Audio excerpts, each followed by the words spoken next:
So welcome back to the channel. I'm on a bit of a long drive, so I thought I'd talk about my experience with this as compared to the previous car I owned, which is the Jaguar F-Type, and which one I think is the best. So let me start by saying they're both brilliant cars. I love the F-Type. I love the looks, I love the shape, I love the sound, I love the comfort, I love all the toys. The Evora, I love the shape, surprised by how comfortable it actually is. I love the steering and suspension and the feel of the driver. So the F-Type really is a GT type of car, as I guess the Evora is really. So if we talk about the luxuries of the cars, the equipment, yeah, the F-Type's got a lot more. Heated steering wheel, which was superb. Heated windscreen. Every car should have a heated windscreen. In the winter, they're a godsend. Such a good safety piece of equipment. Air conditioning on the Jaguar. Jaguar had split air conditioning, so your passenger could be at one temperature, you could be at another temperature, and it worked. The Evora air conditioning works, but it's not superb. The automatic gearbox control, so the Evora just has the buttons. The Jaguar had the little knob, which I actually preferred as well as the paddles. Paddles are brilliant. The paddles on the Jaguar just felt a little bit better. These on the Evora feel a bit plasticky, but they do the job. What else? Obviously storage space, the Evora wins, because the Jaguar was just a two-seater. It's a 2+2, although the boot in the Jaguar is far bigger. You could easily get your golf clubs in the back of a Jaguar. Getting in and out of the car, well, the Jaguar was still quite low. You started to duck and dive a little bit to get in and out. The Evora obviously is a little bit more complicated. Not so much complicated, but the sill is wider. It's a little bit harder to get in and out. Turn left at the roundabout, taking the first exit. Thank you.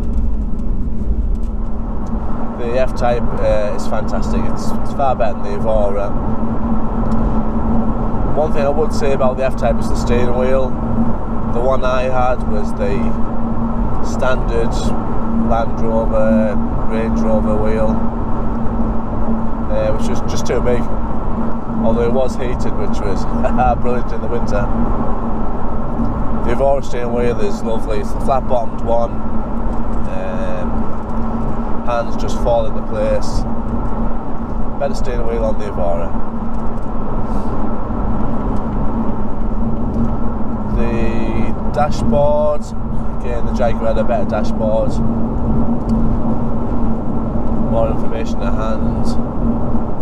Don't get me wrong, the Evora has a lot more than you'd expect in a Lotus. It's got tyre pressure monitoring, miles per gallon, trip computer. It's just a nice little dashboard. This is automatic. The Jaguar is automatic, and this has a better indication of what gear you're in. In the Jaguar, when you're in automatic, it just said drive, that was it. You didn't know what gear. Whereas this one, it actually tells you what gear you're in. So when you go into manual mode, you've got an idea of what gear you would be in normally.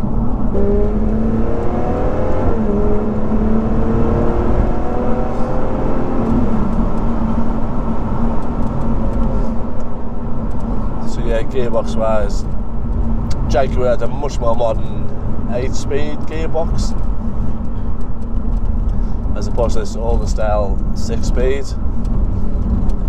Paddle shift again. Paddle shift was absolutely instant in the Jaguar. So yeah, that was a far better gearbox. Take the next right. Yeah, sat nav, there's one. That's a good prompt. The Jaguar sat nav was just more modern, so obviously it was better.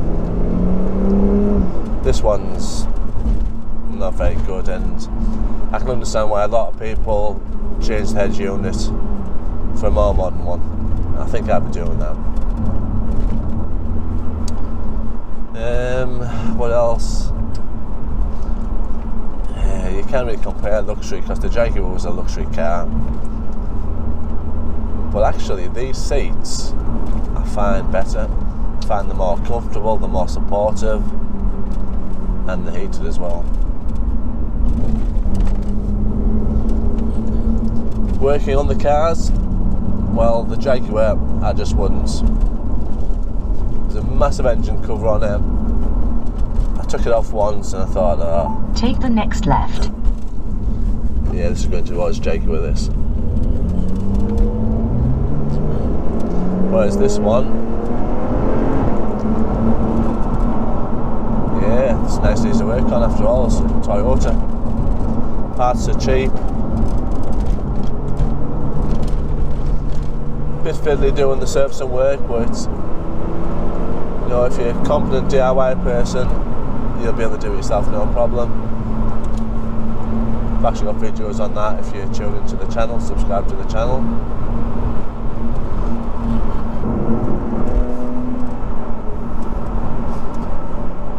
So the sound of the two cars, well, the Evora does sound good. It's got the active exhaust. This has got the standard Lotus exhaust on it. The Jaguar had the standard exhaust on it with active valves, and in dynamic mode there wasn't a better sounding car. That exhaust was superb, and the pops and bangs on overrun for a standard car, I'm not quite sure how they were allowed to do it, but the Jaguar engineers did a brilliant job there.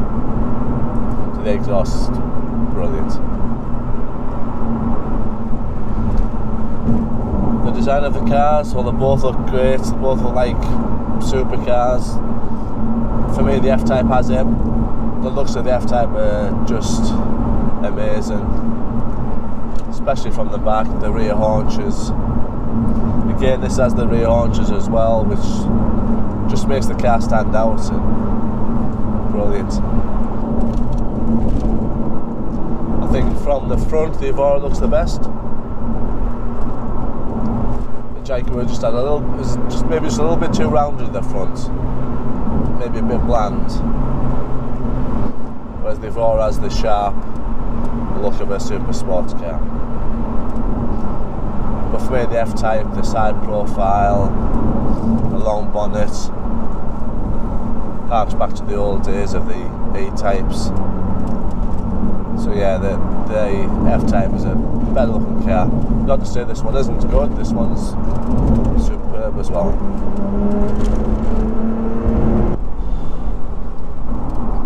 Braking. So the brakes on the Jaguar were very, very good. But they needed to be because they were hauling down a rather meaty car. The Jaguar is quite a bit heavier than the Evora and it does feel it. But the brakes were superb on that car as they are on this one. I think the Evora brakes just slightly have it simply because it's trying to slow down a lighter car. Steering wise, the Jaguar was very good on most roads. However, any undulating surfaces did soon knock its composure, whereas the Evora just takes everything in stride. It's absolutely superb. The handling and the steering on the Evora is better than the F-Type. Power wise, okay, the Jaguar I had was a 3 litre V6 supercharged, which was pushing 380 horsepower.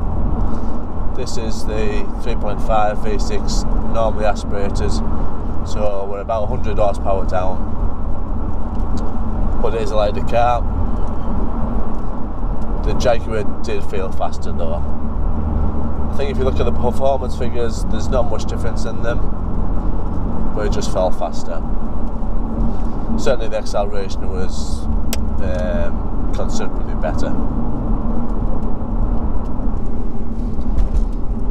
So that's a quick talk between the two cars. Is there a best car? It's very hard to say. There's a hair width between them, there really is. And I think it comes down to personal preference and what you want to use the car for. If it's purely for touring, eating up the miles on long distances, I think the F-Type probably takes it. As an everyday car, the F-Type probably takes it. But as a driver's car, the Evora just gives you that little bit more. There's more feel to it and just it's more involving, and it's a better driver's car. So for me, the Evora is better than the F-Type, but it's so close.